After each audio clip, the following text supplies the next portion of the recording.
Hello and good evening. I am Amudu Gajaga and this is QTV News coming to you live from our studios along Caraba Avenue. Thank you for joining us. On International Youth Day, viewers will notice that some of tonight's news stories have a youthful slant to them. First, here are the news headlines. President Barrow has announced 2 public holidays in August, one Christian and one Muslim. Gambians turned up in numbers to welcome home members of Team Gambia from the Tokyo Olympics. The Olympians also paid a visit to President Barrow at State House. Today, the Gambia joins the rest of the world to commemorate International Youth Day. We look at what this day means in a Gambian context. Still on youth, following President Barrow's call on young people to have confidence in the National Enterprise Development Initiative (NEDI), we find out how much or how little young people know about the initiative. A significant milestone for University of the Gambia as it inaugurates its first research and consultancy center since the university's founding. Those were the main news headlines, and now the news in detail.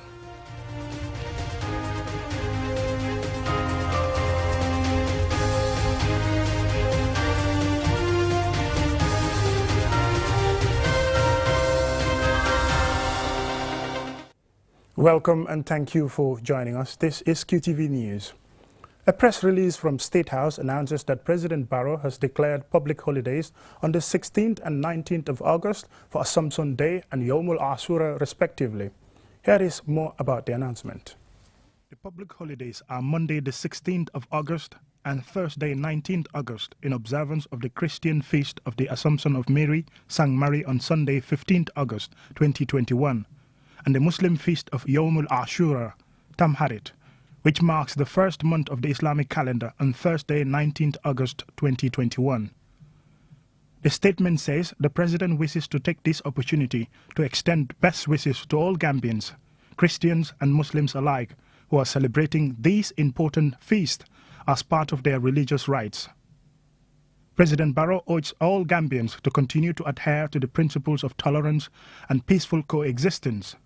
In the same vein, the President calls on religious leaders to promote peace, tolerance, interfaith dialogue and understanding. As we celebrate these holidays in the midst of a worrying COVID-19 situation, President Barrow reiterates his call for adherence to the health protocols. The President once again calls on all to wear face masks to protect themselves and others from the coronavirus. Now, hundreds of Gambians on Thursday morning descended on Banjul International Airport to welcome Olympic delegation from Tokyo. The team, led by popular figure and flag bearer Guinea Bass, were escorted along the Tabokoto Westfield Highway to a rousing welcome from Gambians. Babukar Sy was there and he has the rest of the story. The delegation from the government, the Olympic Committee, were on hand to greet the returning athletes. The athletics body officials and sports lovers arrived at the Banjul International Airport early on Thursday morning to receive and welcome the Olympic team on their return from Tokyo. Representing the President, Adama Barrow, was the Minister of Defense, Sheikh Omar Faye, who expresses government's happiness and desire to support the athletes in future competitions. So today, the Gambia is proud. We are proud. We are praying for you. The President and the entire country are so pleased and appreciation. That's why we are here. All Gambians are here to welcome you, to say thank you, and to the entire team that performed so well in the Olympic Games, that the whole world is witness to. We are proud of you. Keep it up. And we want you to bring us a gold medal in the next Olympic Games. Similar sentiments were echoed by the Sports Minister, Bakari Baji, who told waiting journalists that the government is ready to join the Olympic Committee and the Athletics Association to support them so they can nurture and identify more talents before the next competitions. Under this government, we want to invest as much as possible in the area of sports development, and that also includes athletes. And so what we're looking up to is this batch that just came out from Tokyo. How do we ensure that we prepare them very well for the next games that are coming up, the All Africa Games, the Commonwealth Games, and then the next Olympics in 2023. But also we want to have more athletes coming on board. And that means we have to improve on our infrastructure. We have to look for scholarships to support these athletes to go out and be in the high performance centers with very good coaches so that they can be able to compete their colleagues in the sub-region and around the world. Anthony Tabal was the head of delegation to the Games in Tokyo. He told us what needs to be done if the Gambia wants to win a medal in the coming Games. We need to start preparing them before the events happen. We can't just come in the same year as the events happen and start putting money in there. I think we need to start preparing them a few years before. For example, now for the next Olympics in Paris, we should not forget about it now and go on with our lives. And suddenly the year of the Olympics, everybody will come up and start too. We need to start now. That's what other countries do. That's how you get medals. You don't get medals by just jumping one year and start preparing. Alhaji Dudu Kapijuf is the president of the Gambia Athletics Association and the president of the Gambia National Olympic Committee. We only have subvention from the IW. The whole of 2020, we did not receive a single dollar until in 2021. We are prepared by next year to have 2 national championships, one junior and senior, because we have 3 major competitions to attend next year. And this is what we discussed with the minister. We have the African Championship in Mauritius. We have the World Championship in the States. And you have the Commonwealth Games and also the Islamic Games. And all those 6 need funds. Gina Bass and Ibrahim Kamara are both disappointed that they could not meet their target of reaching the finals and the semis respectively. Yeah, it was a great championship because there were many surprises and many disappointments in the championship. So for my side, that's why I say that I was disappointed. But still, I see people that we are expecting to have gold medal, they don't even qualify to the final. So we keep it, sport is like that. Today you go up, tomorrow you go down. Well, my target was to be in the final, but I couldn't make it. But I really thank God for it because I have break my record.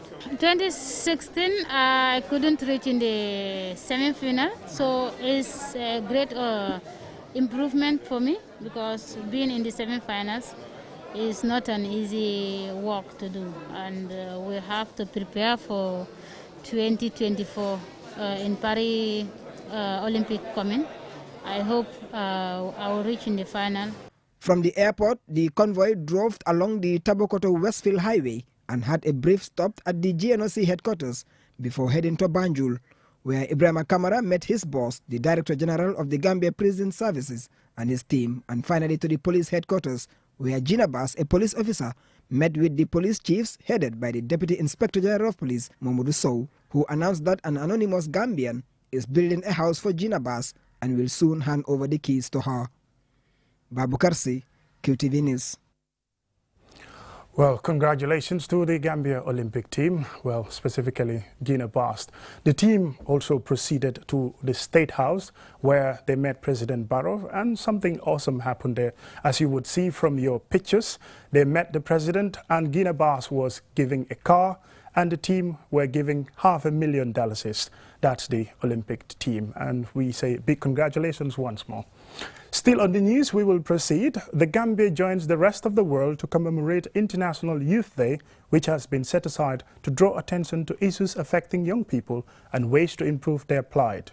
This year's theme is Transforming Food Systems, Youth Innovation for Human Rights and Planetary Health. Jennifer Sonko has the rest of the story. The world's population is expected to increase by 2 billion in the next 30 years. Therefore, producing a larger volume of healthier food more sustainably is needed and cannot be achieved without the participation of young people. The Minister of Youth and Sports, Bakari Baji, in his International Youth Day statement, delved into the theme. There is a high need for youth folks to galvanize efforts in making sure that the fight against hunger as well as create a healthy universe.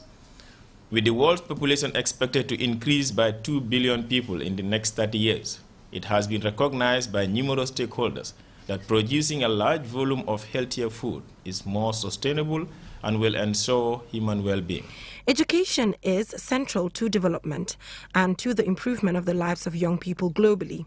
Lamin Jame identifies education as one of the areas that should be improved. We are not having much hope, you understand, on the things we are seeing. Definitely. If you can see, I mean, the educational sectors and so many things, you know, they have we have a big setback there. You know what I mean? And besides, the educational sector is where we're supposed to have hopes. I mean, because we are seeing many people graduating, many students graduating from school, colleges, university, but at the end of the day, I mean, the employment rate is going lower and lower. Although Lamin Jama said the education sector of the Gambia should be looked at, the Minister of Youth and Sports points out some of the successes in education. We have registered some recognizable achievements in the youth sector, among which is the university graduating hundreds of students and the Ministry of Education, Research, Science and Technology awarding scholarship to Gambian students to pursue higher education at both the UTG and foreign universities. We engaged the Speaker of the National Youth Parliament, and one of his areas of concern was the budget allocated to the Ministry of Youth and Sports. Issue regarding the budget that has been allocated for young people, especially the Minister of Youth and Sport, have always been an issue in the country. Advocacy had actually taken toll in terms of that area. Usually the argument they would give is because young people found themselves in other sectors as well. For example, the budget that will cover the Minister of Agriculture, for example, also cover young people because young people are also involved in agriculture. However, in my opinion, I believe notwithstanding that reasoning, we should still have an outstanding budget that is going to purposely for young people through the Minister of Youth and Sports. To me, the Minister of Youth and Sports should be one of the ministers that will have the highest number of amount, or the highest amount rather, in terms of budget. The demographic growth of young people is often seen as an opportunity, but lack of opportunities and poverty could represent a major threat to the future of these youth and, by extension, the socio-economic development of the nation. Jenna Basonko for QTV News. From that report by Jenna Basonko, we will go for a short commercial break, and when we return, we will have some more local news stories for you. Do stay tuned. Q-Money, the biggest mobile money service in the Gambia, has taken mobile banking to the next level. Now, you can link your Q-Money wallet with your bank account. Yes, link your Ajib or EcoBank accounts with your Q-Money wallet and get instant access to your cash anytime. No need to queue at the bank anymore. Transfer funds from your bank account to your wallet or your wallet to your bank account using Q-Money Bank Link is the fastest, most secure and convenient way to transfer funds between your wallet and bank account. For more information, call our customer care on 133. Q-Money, Sunyu Kalpe. Terms and conditions apply. Step into the future of television with sleek and slim design Samsung Smart TVs, ranging in size from 32 to 75 inches and in different technology. Smart LED, Crystal UHD, Ultra High Definition, and QLED Quantum Dot LED. Get new ways of interacting with your TV as our TVs offer an unparalleled vision adventure from the comfort of your living room. Ultra Viewing Angle, powerful picture quality, web browser, gallery, EarthNet LAN, wireless LAN built-in, Bluetooth, screen mirroring technology, mobile on TV mirroring, built-in voice assistance, Wi-Fi direct. Not only that, our TVs are backed with 12 months warranty and we are currently on a promotion. Contact us on 333-3217.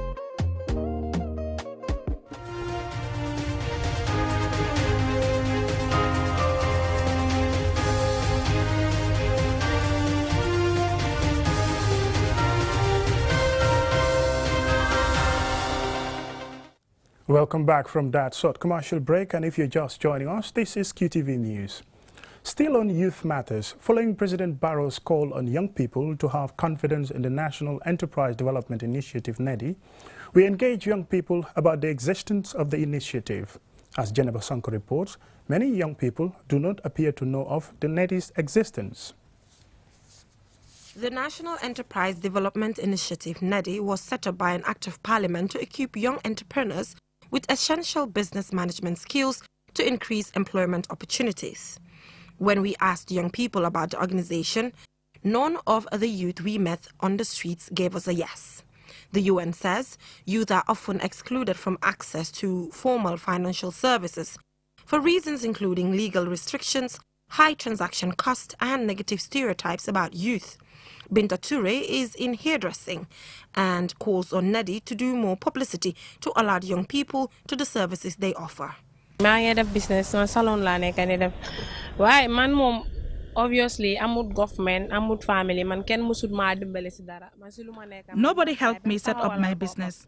I started from zero. I am helping myself and I have a child and I am paying her school fee through the business. The government should support the young people.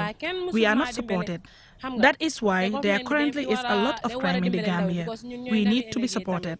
Head of Communications at the National Enterprise Development Initiative, Abdul Kabir Dafe, says finance is one of the biggest challenges of the body.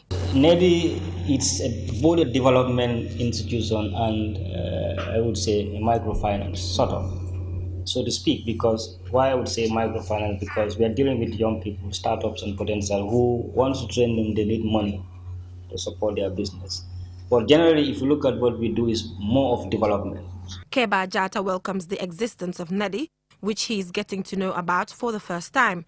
He says NEDI's efforts can help curb irregular migration.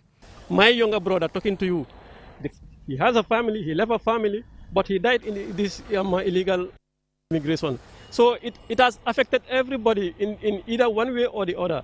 So it's a fight. It's not just only for the government, but for all of us, because it affects every family. Every house you visited, you might have, if not, there might be somebody or anyone or any other person might be affected directly or indirectly. So it's a fight for all of us. It's a good initiative, definitely. Head of Communications Nadi Abdulkabir Dafe took us through what the organization had achieved so far for young people. We've been doing a lot. Recently, through government funding, we started giving out loan and grant. And this is happening for the first time, where young people who are trained can have access to funding through NEDI. It has not been happening before. We are doing that with partners, but now you can come to our office and access these opportunities. Access to finance remains a huge challenge for young people. A loan and a grant scheme directly from government to Gambian youth is a step in the right direction. However, the sustainability of such initiatives remains a challenge in the Gambia.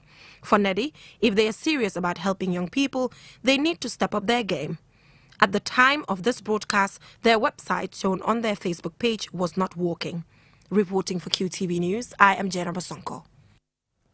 The University of the Gambia on Wednesday, 11th August 2021, held the official inauguration of the Institute's Research and Consultancy Center, the first since the university's founding in March 1999. The event was held at the UTG Research Directorate in Kanifing. More in this report by Yahya Jawa. Higher education is a cornerstone of national development and has the potential to serve as a catalyst for economic transformation.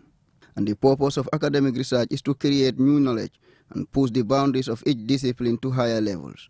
Thus, the inauguration of a newly established Research and Consultancy Directorate at the UTG is important and is a major development for the University of the Gambia. During his welcome remarks, Professor Per Gomez, the Deputy Vice-Chancellor of Academics at the UTG, says the university has faced lots of challenges since its inception, saying the UTG administration is working tirelessly to improve the standards of the institution with advanced and innovative initiatives. He also expressed his delight at what he termed this laudable achievement. So we are out to respond to that and contribute our quota and be part of that banquet of knowledge and civilization where UTG will be present. It is our pleasure to start this journey. Where it will end, we don't know, but we must start it. Some of you here will continue the journey. Professor Mohammed Anjum, the Vice-Chancellor of the University of the Gambia, says the official opening of the Research and Consultancy Directorate of the UTG is a landmark and one of the most successful achievements registered during his tenure. He said the UTG was established in 1999 to promote the creation and transfer of knowledge through teaching, learning and research, which is key for the university to become the powerhouse for knowledge creation and dissemination in the Gambia. Mohamed Lamin Sanyang, the Director of Research at the university, also added his voice to those speaking about the significance of this center. Today, my message to the government is to invest, promote and support university research at all levels, because that will contribute to national development. Yes. Supporting research, it will help in shaping evidence-based policies. Why do we create policies? It's to effect change. But if these policies are not informed through research, only based on assumptions, we won't realize the change they were intended for. Sekti Janjai, a final year journalism student at the University of the Gambia, was an other who had something to say. This will promote better service delivery from the side of the lecturers, because I think the lecturers will now have the opportunity to be supported to explore more research, because there is the existence of the Directorate of Research and Consultancy. Lecturers can always tap into support when it comes to facilities, logistics, and even financial support that they can get from this directorate to make sure they really deliver as expected.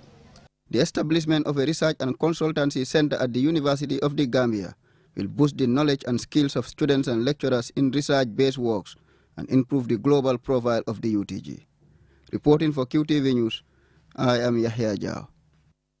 The Monitoring, Control and Surveillance Unit of the Department of Fisheries began a 3-day capacity building training for fisheries observers on Wednesday to support compliance with fishing and safety regulations to help us manage our fisheries sustainably. Omar Pijalo has more. Observers are important personnel providing permanent presence at sea and monitoring the activities on board fishing vessels. Thus, they need to build their capacities to be able to effectively manage the country's fisheries resources. The training is part of a project funded by the European Union Sectoral Support Program to strengthen the capacities of the Gambia fisheries observers.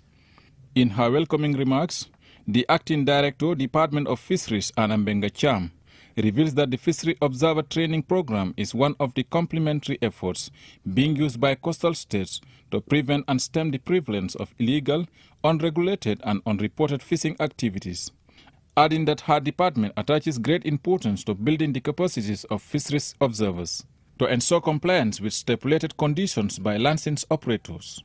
A good quality data can be collected by a well-trained observer.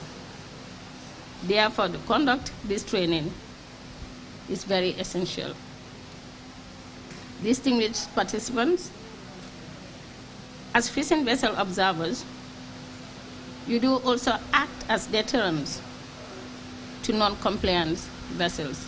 The coordinator of the EU Sectoral Support Program, Mamadou Ndiaye, said fishing vessel observers serve as deterrents to non-compliant vessels as they report to the Fisheries Department, which lacks the ability to conduct at-sea inspections at all times on the daily activities of the fishing vessels.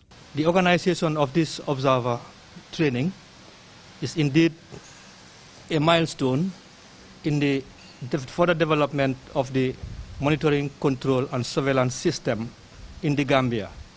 And you may be aware that this is a system that is everywhere in coastal states. In his opening statement, Malang Dabo, the Deputy Permanent Secretary at the Department of Fisheries, explained the importance of having well-trained and competent fishing vessel observers for sustainable fishing resource management and urged participants to take full advantage of the training to improve in performing their duties as on-board fishing vessel observers. The observer scheme plays a very important role in the fight against IUU fishing. Observers of a permanent presence at sea collect data on board fishing vessels, thereby reducing the act of IUU activities in our waters. Thus, the need to develop their capacity through training for better performance in the execution of their duties is indeed paramount. Omar Jaju, a participant, shares his expectations. I expect this training to help us build our capacity, because working as a fisheries observer is not an easy task. We know the working conditions are not easy and the environment is not easy as well. So I'm expecting this thing to help us a lot in doing our job and make the job easy. Illegal, unregulated and unreported fishing is a global concern which needs concerted efforts to minimize. In October 2018, the Gambia and the European Union signed a 6-year Sustainable Fisheries Partnership Agreement. The objective of the fisheries sectoral support element of the agreement is to strengthen the sustainable management of our fisheries resources and the development of the sector, particularly fisheries monitoring, control and surveillance of our water. Reporting for KTV News, I am Omar P. Jallo. Before we end this news bulletin, here is a recap of our main news headlines. President Barrow has announced 2 public holidays on the 16th and 19th August, one Christian and one Muslim, for the Assumption Day and Yomul Asura, respectively. Gambians turned up in numbers to welcome home members of the Team Gambia from the Tokyo Olympics. The Olympians also paid a visit to President Barrow at State House, and we will have a full report on that in tomorrow's news bulletin. Today, the Gambia joined the rest of the world to commemorate International Youth Day. We looked at what this day means in a Gambian context. Still on youth, following President Barrow's call on young people to have confidence in the National Enterprise Development Initiative NEDI, we found out how much or how little young people know about the initiative. A significant milestone for the University of the Gambia as it inaugurated its first research and consultancy center since the university was founded. That's all we have for you in this bulletin of the news. Thank you very much for watching, but don't forget to join us at 10 for another bulletin.